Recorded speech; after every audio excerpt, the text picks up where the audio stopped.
Hello everyone and welcome. If you are preparing for BPSC exam and you are going to attempt 72nd BPSC 2026 तो ये video आपके लिए बहुत ही ज़्यादा important है दोस्त, क्योंकि करंट अफेयर 71वीं बीपीएससी में किस प्रकार से आए थे, उनकी इंटेंसिटी क्या थी, टॉप एरियाज क्या थे, कोर एरियाज क्या थे, किन किन टॉपिक से कितने कितने क्वेश्चंस आए थे, ये आपके लिए जानना बहुत ही ज़्यादा ज़रूरी है। तो सबसे पहले तो मैं आपको बता दूं कि मैं कौन हूँ। तो मैंने ऑलरेडी बीपीएससी एग्जाम 2 बार दिया है, 2 बार प्रीलिम्स क्लियर किया है, एक बार मेंस क्लियर किया है और एक बार इंटरव्यू दिया है, but finally I was not selected. So ये 72वीं बीपीएससी भी अपन अपीयर होंगे 72वीं बीपीएससी एग्जाम में। तो आपको मैं ये बताना चाहता हूँ कि आपको करंट अफेयर की तैयारी किस प्रकार से करनी है। अगर आपको ये जब पता होगा किस प्रकार से करनी है तो उसके लिए ये जानना बहुत ही ज्यादा जरूरी है कि 71वीं बीपीएससी में किस प्रकार के करंट अफेयर पूछे गए। 71वीं बीपीएससी से पहले के जो करंट अफेयर थे बिल्कुल फैक्चुअल और वन लाइनर थे, लेकिन 71वीं बीपीएससी में जो करंट अफेयर का लेवल दिखा है वो एकदम एक्सट्रीम लेवल का है, बिल्कुल यूपीएससी लेवल का है। तो इसलिए आपको ये जानना बेहद ही जरूरी है। तो अब शुरुआत करते हैं यहाँ से। तो मैं आपको बताने वाला हूँ किन किन कोर एरियाज से बीपीएससी ने 71वीं बीपीएससी में किस प्रकार के क्वेश्चन पूछे थे। और हाँ, अब इसमें आपको बता दूं कि टोटल बीपीएससी ने जो प्रश्न पूछे थे करंट अफेयर से, उनकी संख्या थी 38 से लेकर लगभग आप इसको बोल सकते हैं 41 तक। टोटल लगभग 41 क्वेश्चन करंट अफेयर टॉपिक से थे।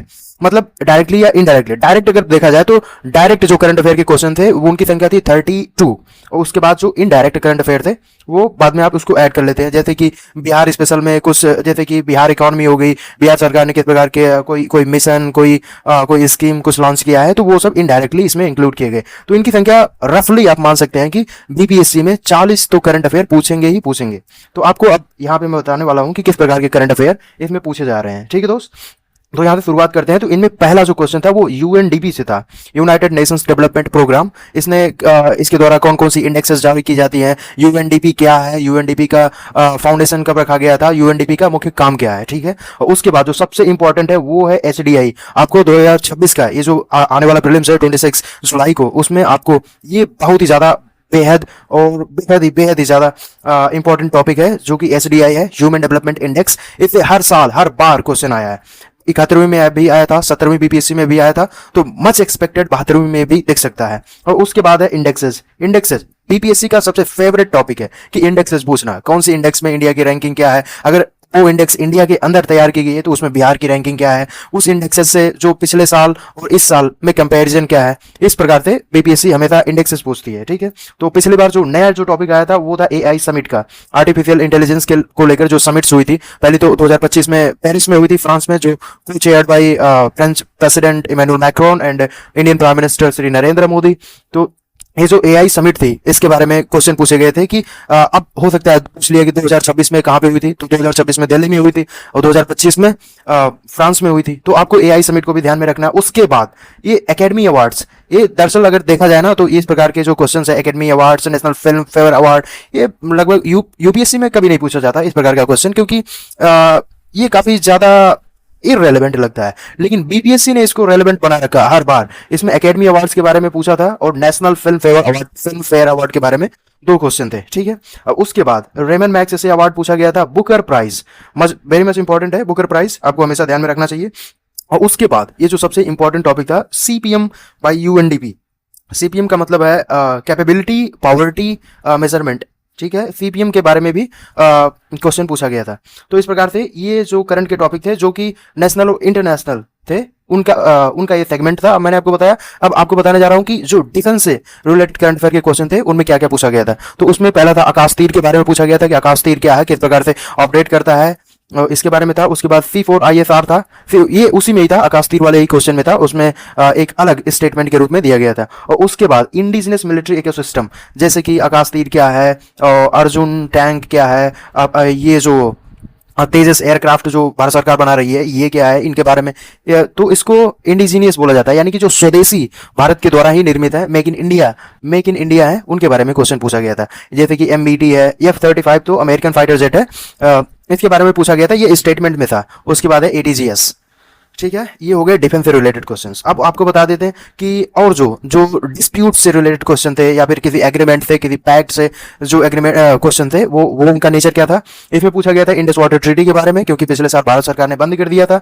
उसके बाद बांग्लादेश डिस्प्यूट भी इसी में था, जैसे कि भारत की बहुत सारी नदियां बांग्लादेश में जाके गिरती हैं, तो वो, और उसके बाद जब बांग्लादेश और इंडिया क्राइसिस चल रहा था, जब बांग्लादेश में जिंजीज ने शेख हसीना को हटाकर वहां पे कब्जा किया, तो उसके बाद बहुत सारा एंटी इंडिया सेंटिमेंट बन गया था। तो उस समय भी भारत ने बहुत सारे डैम्स, नदियां, बिजली सप्लाई सब कुछ रोक दिया था बांग्लादेश के बारे में। तो इसलिए इसको भी ध्यान में रखना बहुत ही जरूरी है, बांग्लादेश के साथ जितने भी अपने डिस्प्यूट्स हैं। ठीक है, उसके बाद भारतमाला परियोजना के बारे में क्वेश्चन पूछा गया था। भारतमाला, अब देखो कितना पीछे का करंट पूछ रहा। भारतमाला 2017 में आई थी। भारतमाला जो प्रोजेक्ट था, परियोजना थी, वो 2017 की है, जो पूरे इंडिया में हाईवेज का नेटवर्क बनाना है, जिसका मतलब उद्देश्य है पूरे भारत में हाईवेज का नेटवर्क स्थापित करना।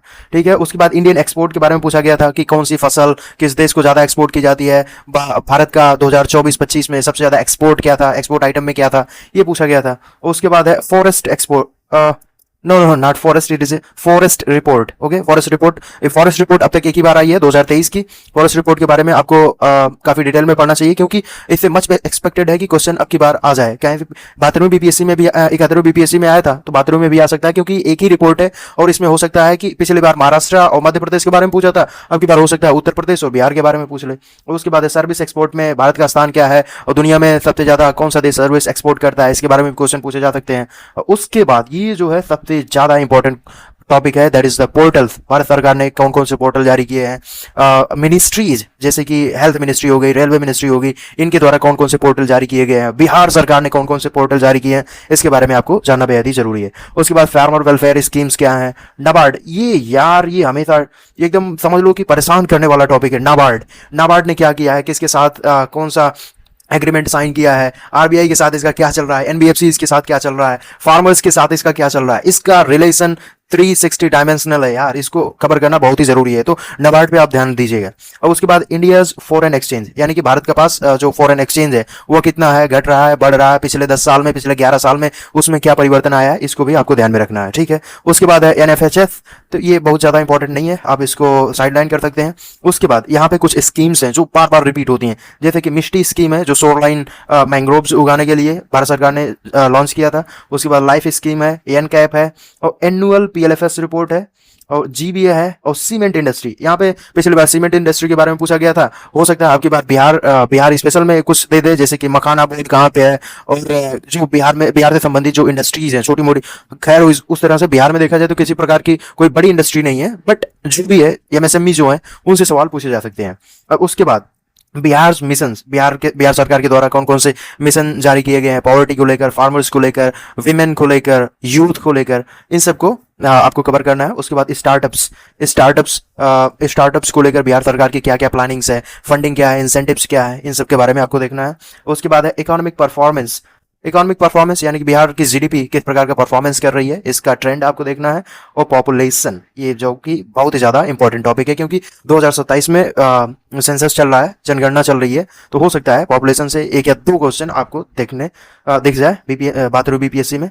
तो अपन सोचते हैं कि अब यहाँ तक ये काफ़ी बेहतरीन है, आपको एक आइडिया मिल चुका होगा कि 71वीं बीपीएससी में किस प्रकार के करंट अफेयर थे, उनकी इंटेंसिटी क्या थी, डेप्थ क्या थी, इस सब के बारे में आपको एक बेहतरीन आइडिया लग चुका होगा। तो आपको बता दें, पॉलिटी में कुछ ज़्यादा इंपॉर्टेंट क्वेश्चन थे नहीं, वही जो हमेशा की तरह पूछे जाते हैं, जो यानी कि रेगुलर, जिसको बोला जा सकता है कि रेगुलर पॉलिटी से क्वेश्चन पूछे गए थे, जिसमें पहला तो था सेक्रेटेरिएट से संबंधित क्वेश्चन था, जो कि पूछा गया था लोकसभा और राज्यसभा के जो सेक्रेटेरिएट्स हैं उनमें सेक्रेटरीज की नियुक्ति कौन करता है, और प्रधानमंत्री के द्वारा मिनिस्ट्रीज का किस प्रकार से फॉर्मेशन किया जाता है, और प्रधानमंत्री किस प्रकार से मिनिस्ट्रीज को डिसॉल्व करता है, इससे संबंधित क्वेश्चन थे। पीएमओ के बारे में भी क्वेश्चन था, यानी कि प्रधानमंत्री ऑफिस जो है, अटॉर्नी जनरल से संबंधित था। ये भाई मैं तो आपको कहूंगा कि ये मस्ट है, अटॉर्नी जनरल, सीएजी, एजी, इन तीनों को हमेशा ध्यान में रखना है, ये कभी भी टपक सकते हैं। उसके बाद था आर्टिकल 77, फिर पंचायत। भाई तुम पॉलिटी में सब कुछ छोड़ देना, लेकिन पंचायत कभी मत छोड़ना, क्योंकि हमेशा 2 या 3, पिछली बार 2 थे, इसमें 71वीं बीपीएससी में 2 क्वेश्चन थे डायरेक्ट, एक क्वेश्चन था इनडायरेक्ट, क्योंकि वो स्टेटमेंट के अंदर दिया गया था। ठीक है, तो 3 क्वेश्चन भाई मायने रखता है। यहाँ पे 0.5 से सिलेक्शन रुक जाता है, 0.5 से आप प्रीलिम्स से बाहर हो जाते हैं, तो इसलिए आपको पंचायत को हमेशा ध्यान में रखना है। उसके बाद है आत्मनिर्भर भारत से, ये काफी पीछे की जो स्कीम थी भारत सरकार के द्वारा, उसको करंट अफेयर में इंक्लूड करके पूछा गया था। उसके बाद है मोशंस, यानी कि जो पार्लियामेंट में जो कार्यवाही चलती है उसमें कौन कौन से motion, confidence motion, no confidence motion, censor motion और गिलोटिन मोशन, ये जो मोशंस वहाँ पे होते हैं इसके बारे में आपको जानना बहुत ही जरूरी है। और जबकि और प्रश्न किस प्रकार से पूछे जाते हैं, तारांकित यानी starred question, unstarred question, short notice question, इन सब के बारे में भी आपको जानना बेहद ही जरूरी है। उसके बाद आप चाहें तो आईएनसी पढ़ सकते हैं, इंडियन नेशनल कांग्रेस, क्योंकि इससे भी हमेशा एक या दो क्वेश्चन देख सकते हैं।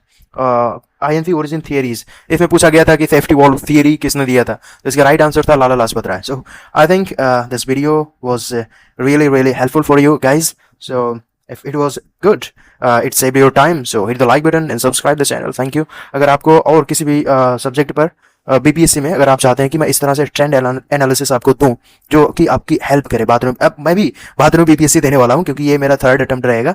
मैंने फर्स्ट अटेम्प्ट में प्रीलिम्स क्लियर किया था, बट मेंस में मेरे को आइडिया नहीं था क्योंकि लैंग्वेज चेंज की वजह से मैं उतना लिख नहीं पाया। दरअसल मेरा लिखने का लैंग्वेज इंग्लिश है, बट हिंदी अभी बोल लेता हूँ, हिंदी भी बोलना सीखा, तो उतना अच्छा नहीं गया।